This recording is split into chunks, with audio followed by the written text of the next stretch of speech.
Hi everybody, welcome back to my channel. Today we're doing the Pick My Book video for the month of September. I'm also going to pick a Kindle Roulette selection, which is something that I try to do every month as well.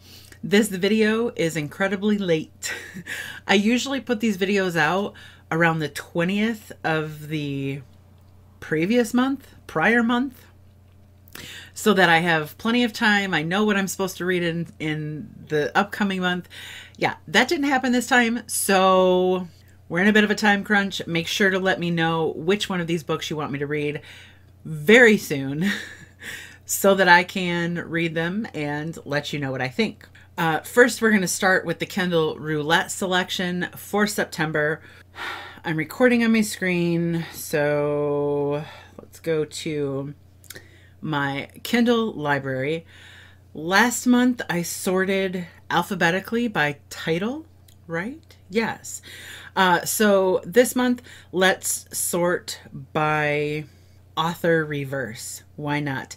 We'll start with authors. The top of the list will be authors whose last names begin with Z. The bottom of the list will be authors whose last name begin with A. I'm going to randomly scroll several times through my Kindle library. It's lagging a little bit, but you are watching it, or hopefully watching it on the screen. So I'm just waiting for my device to actually catch up. Okay. Here's what we have. Oh, interesting. Arms Wide Open, a novella by Julie Caldwell. She's All In, Club 3, Book 1 by Catherine Cade. Obviously that sounds like a contemporary romance. Chasing Serenity, Seeking Serenity, Book 1 by Eden Butler. Also romance. Overhaul, Boneyard Brotherhood MC, Book 1, which is an MC romance. I haven't read an MC romance in a while. The X by Alafair Burke. That is a thriller novel. And Too Darn Hot by Pamela Burford. God. What to choose? What to choose? I don't know anything about these books other than their genre. So I guess it's going between the X and Overhaul and MC romance.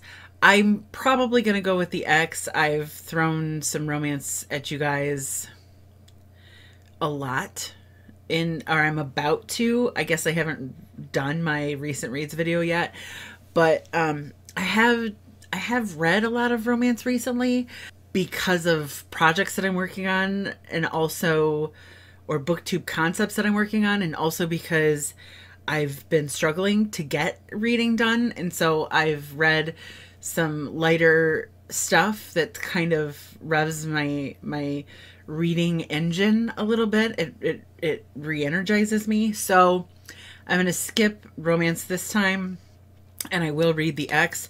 Again, that is by Alafair Burke. If you've read it, let me know what you think. All right, now let's move on to the Pick My Books, where you guys get to decide which of these 5 books I read.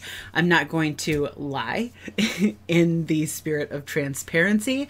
Because this video is so late, I chose these 5 books specifically because I already have them on audiobook, which means the potential to get them read in the last 3 weeks of September is very high. If I had to read the physical copies, I don't know if it could be done at this point. So these 5 books, I'll be listening to them on audio, or whichever one you pick on audio. First is The Good Girl. This is by Mary Kubica. I have not read this author, yet she is an author that I own multiple books by. That was awkward. That was an awkward sentence. I acknowledge that. This, just from the cover and the title, I kind of always assumed this was a book about a child. But this is a book about a woman who enters a bar to meet her on-again, off-again boyfriend, but he doesn't show up. So she leaves the bar with someone else turns out that someone else is actually someone who has been targeting her for something very specific. So when she leaves with him, he takes her and hides her, waiting to deliver her to his employer. And meanwhile, our victim's mother and a detective work around the clock to try to locate her. So I guess I bought a book without knowing what it was about. Who would do that? Not me. Let me know if you want me to read The Good Girl. Or listen to The Good Girl, as it were. Secondly, I have Not a Sound. This is by Heather Gudenkauf. This would be my second Heather Gudenkauf novel. Again, I own several. This particular book is about a nurse who became deaf after a tragic accident. And she's finally rebuilding her life and dealing with all of the aftermath of that accident. And she finds a body, which sort of complicates things.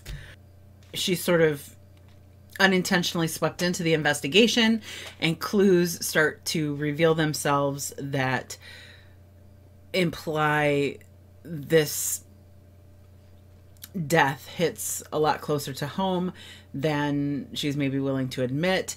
And it says, how much is she willing to risk in order to uncover the truth and bring a killer to justice? The most fascinating part about this, or the part about this book that I'm most interested in reading, is the fact that this is a deaf main character. I just really want to see how that's represented. I think that I read a long time ago, I read a romance novel with the head a deaf heroine. And unfortunately, I can't remember anything about that book. But I'd like to know, having read Heather Gudenkauf earlier this year, how she writes a deaf character. What sort of sensory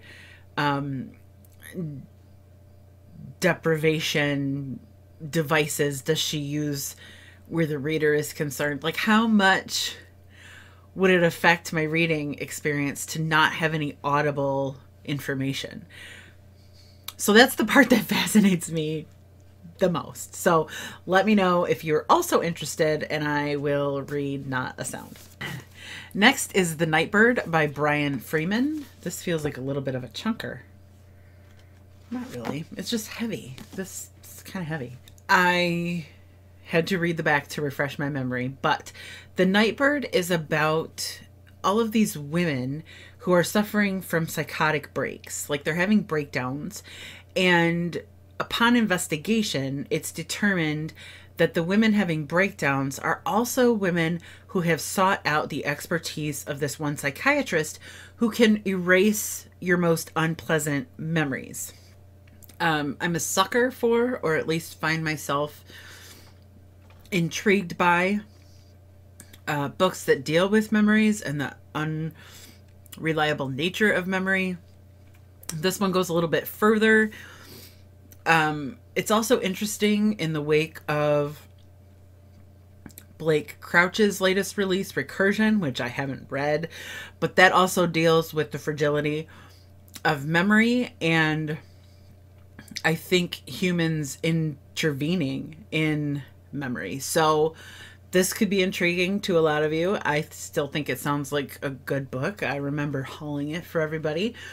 So if you want me to read The Nightbird by Brian Freeman, let me know. I've had this sucker for a long time. I bought this in September of 2017 from Second & Charles. It is Before the Fall by Noah Hawley.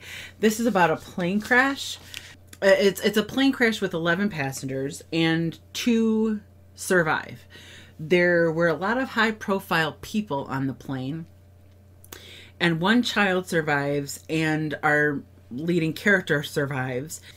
He is a painter, sort of seemingly on this plane by coincidence. This plane that, like I said, had a lot of high-profile people. He forms a relationship of sorts with the other survivor, a 4-year-old boy who is kind of now an heir to this incredible media fortune. I couldn't think of the word. It sounds really intriguing and interesting. I'm sure there's a lot of deception involved in this story. I've wanted to read it for a long time. It just has never kind of lived up to all of the other TBR books that I have in my home.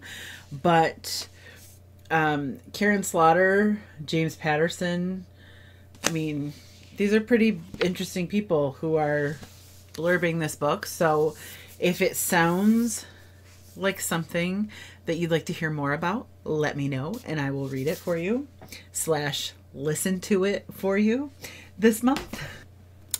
And finally, IQ by Joe Ide. This is it's such a memorable book just because of, you know, the cover, the simple title, IQ, Joe Ide. Anyway, this is about an iconic character, or a character who has sort of become kind of iconic, Isaiah Kintabe. He is mostly referred to by people in his circle as IQ. He's incredibly smart, and he's sort of like I don't know if he's officially a private investigator, but he kind of takes on cases where people have a problem and he solves them and charges people based on what they can afford. So he's this, you know, good guy doing work for his community. And in this particular book, though, he ends up taking a case that he wouldn't normally take because he needs the money. And it's a case involving a rap mogul whose life is in danger. The list of suspects includes a socially inept marksman, a crew of hangers-on that conceals at least one man with a dangerous agenda, and an attack dog the size of a horse. So this is kind of part crime thriller, part suspense. I heard Angie talk about this book and really praise the audiobook, which is why I specifically sought out the audiobook version of this. So it's pretty popular. It's pretty well known. If you want to hear my particular thoughts on it, let me know, and I will read this book in the month of September. So there you have it. Those are my 5 Pick My Book picks for this month, September. Again, they are IQ, Before the Fall, The Nightbird, Not a Sound, and The Good Girl, which you can't really see, so we'll do this. And The Good Girl. Let me know down in the comment section below which one of these you'd like me to read. I will read the one that gets the most comments, basically. And I will also be reading The X by Alafair Burke. If you have read any of these, if you want to share your thoughts and opinions on these books, do so also in the comment section below. You don't have to just comment a title. We can have a discussion in this video like we do in others. Thank you so much for watching, and I will see you all very soon.